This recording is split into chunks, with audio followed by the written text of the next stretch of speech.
কোনো হোটেলেই রুম পাচ্ছিলাম না, শেষে বাধ্য হয়ে এই লজেই থাকতে হয়েছিল। সত্যি কথা বলতে খুবই খারাপ। ফেরার দিন সকালেই একদম ভোরবেলায় কুচবিহারে মার্কেটে চলে গিয়েছিলাম। মার্কেট বলতে ভোরের হাটে, এই যে সেই হাটটা। আমি জানি না বেলায় যখন আজকের 12টায় যখন ফিরবো তখন ভিডিও করতে পারবো কিনা, কেননা অনেক কিছু কাজ করতে বাকি আছে। আর ট্রেনও আছে দুপুর 12টার সময়, তিস্তা তোরসা। আর জানি না কী হবে, ভিডিও করতে পারবো কিনা, সময় খুবই কম আর কাজ অনেক প্রচুর আছে। যাই হোক, মার্কেটটা দেখো,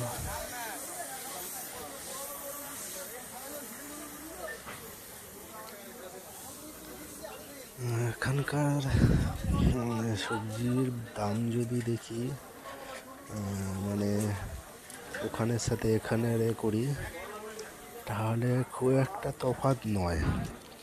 কিন্তু তফাৎটা হচ্ছে জিনিসটার।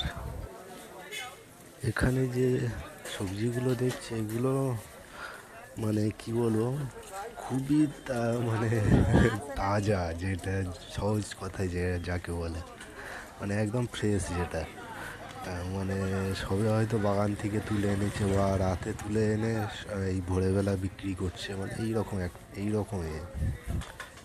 খুবই খুবই মানে যেটা মনে হয়েছিল। সেখানের সাথে এখানে যে এটা যদি দেখি,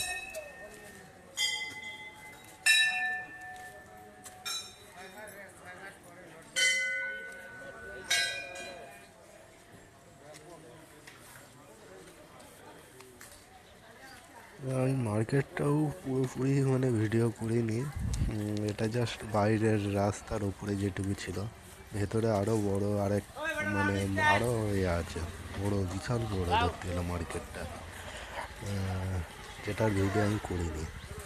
মাছের বলো, সবজির বলো, ফুলের বলো, এটা আছে ভেতরের দিকে, সেটার ভিডিওটা করা হয়নি।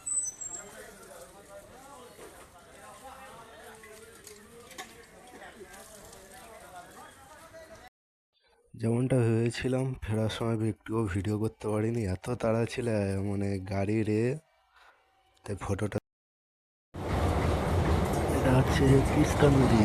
ভিডিও শুরু করতে দেরি করে ফেললাম, এত শেষ মুহূর্তে ভিডিও এটা।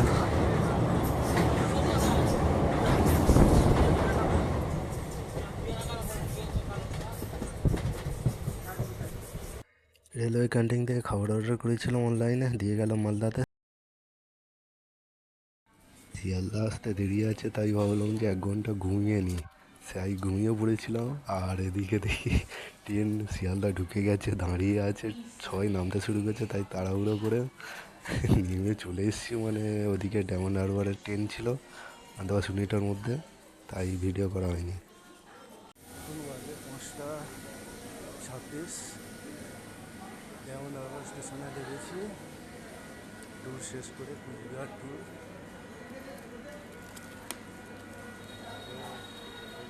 আর খাবারের জিনিস আছে।